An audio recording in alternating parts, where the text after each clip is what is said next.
The year was 1856, a time when America's soil was soaked in fear. Slave catchers prowled the roads like wolves, their lanterns slicing through the dark, hunting any black soul who dared to run. The Fugitive Slave Act had turned freedom itself into a crime. And in the small town of Millstone, Kentucky, Josiah Green swept floors for a living. Skin dark as midnight, shoulders stooped from endless labor, Josiah was invisible to the white men who spat orders at him. They called him boy, even though he was 30. They tossed him coins instead of wages. To them, Josiah was nothing, a shadow in the corner of their grand parlors, a nameless servant with no voice and no power. Even the enslaved whispered about him. Too quiet, they said. Too careful. What no one knew was that Josiah carried a secret so dangerous it could have cost him his life 100 times over. Beneath his floorboards lay a tunnel. Before we dive into the shocking reveal, kindly comment, like, share, and subscribe to this channel for more untold stories. It had started 5 years earlier, after Josiah's wife, Eliza, was sold south without warning. One morning she was there, by sundown she was gone. Her soft humming in the kitchen, the way she pressed a hand to his back when he worked, vanished. Sold to a plantation in Mississippi. Josiah's grief hardened into something sharper. He vowed that if he couldn't save his own family, he would save as many others as his 2 hands could carry. He dug the tunnel at night, using nothing but a rusted shovel and sheer rage. Each strike of the blade was a prayer and a rebellion. He mapped the woods by moonlight, memorizing patrol routes, trading information with a hidden network of free blacks, Quakers, and former slaves who called themselves the Railroaders. By day he played the fool. By night he became the most dangerous man in Kentucky. But power always notices eventually. One humid evening, Sheriff Albert Crowder, a man as cruel as he was ambitious, strolled into the tavern where Josiah worked. Crowder had a reputation for hunting escapees and turning their capture into a public spectacle. He bragged of the bounties he collected, the families he destroyed. That night, his eyes lingered on Josiah longer than usual. "You there?" Crowder barked, slamming his mug down. "You keepin' secrets, boy?"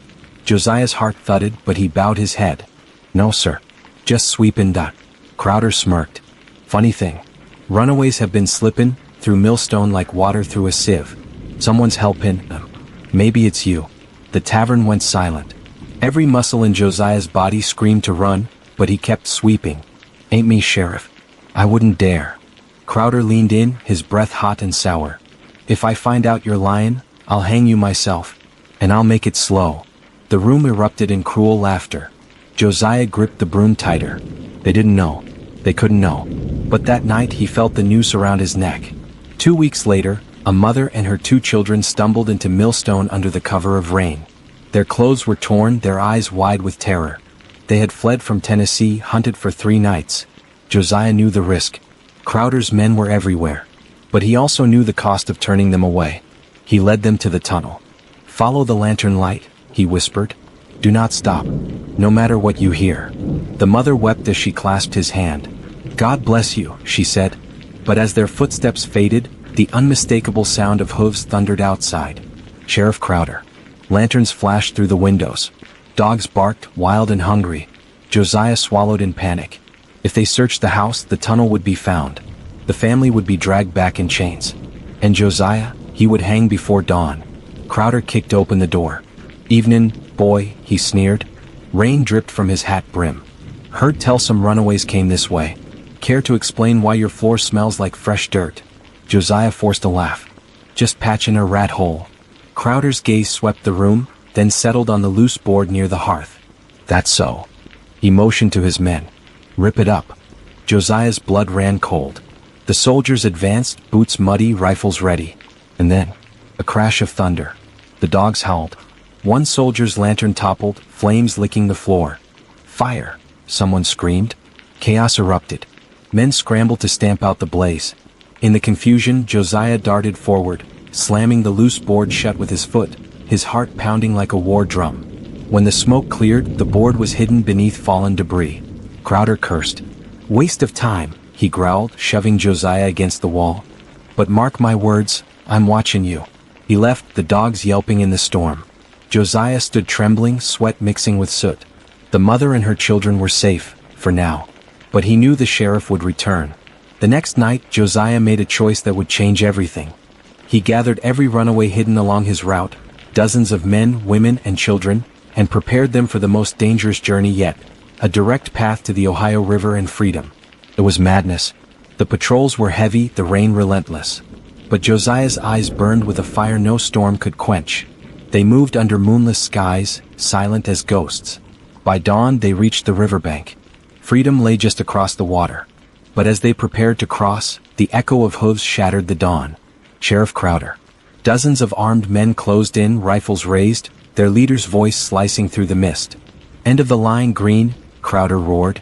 "You're finished?" Josiah stepped forward, every muscle taut. Behind him, the people he had sworn to protect clutched one another, eyes wide with terror. He had no weapons, no escape, but he had a plan. He always had a plan. What Josiah did next would shake the very foundations of slavery and turn the hunter into the hunted. Stay with me, comment, like, and share this story, because the tables are about to turn in a way no one saw coming. The sheriff's men tightened their circle, rifles gleaming in the faint light of dawn. Rain slicked their hats and coats, dripping from the brims like cold fingers. Sheriff Albert Crowder sat high on his black horse, a dark silhouette against the pale river mist. Behind Josiah, the terrified group of escapees huddled together.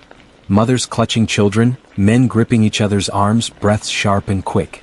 The Ohio River, freedom itself, stretched just beyond them, gray and endless. So close, yet suddenly a world away. Crowder's voice split the silence. "End of the line, Green," he barked. "Thought you could outsmart me? Thought you could rob me of my bounty?" His smile was cruel. "You're finished? All of you." The men around him raised their rifles as if to punctuate his words. Josiah didn't flinch. He stood tall, a figure carved from resolve. "You've been wrong before, Sheriff," he said, his voice low but unshaken. Crowder tilted his head, amused. "You've got no weapon, boy. No way out. Don't test my patience. Step aside, and maybe I'll let you live to see the rope." But Josiah did not move. Instead, he raised one calloused hand and gave a single sharp whistle. The sound cut through the damp air like a hawk's cry. Crowder frowned. "What game are you playing?" Another whistle answered, this one from the dense line of trees beyond the riverbank. Then another. And another. The woods came alive. Figures emerged from the shadows.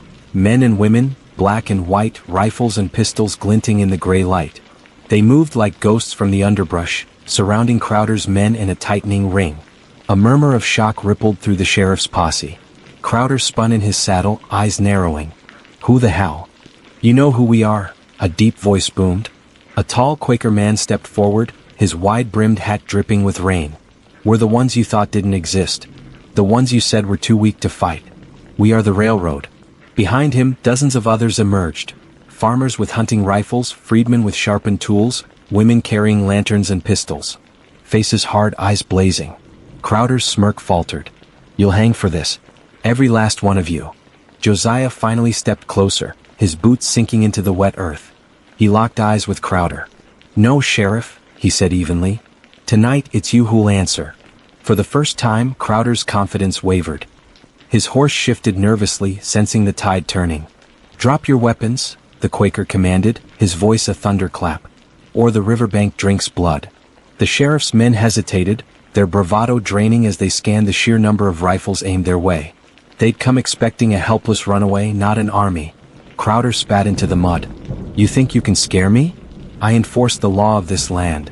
Josiah's eyes burned like coals. "The law of chains and whips is not law. It's cruelty. And cruelty ends tonight." A tense silence. Rain tapped against the barrels of rifles like a ticking clock.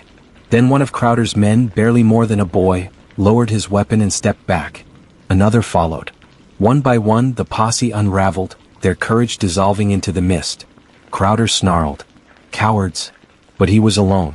The Quaker raised his rifle, steady as a stone. "Sheriff," he said, "leave this place. Or you will not leave at all." Crowder's jaw tightened. He looked around, calculating, but the numbers were undeniable. Slowly he dismounted, his boots sinking into the mud.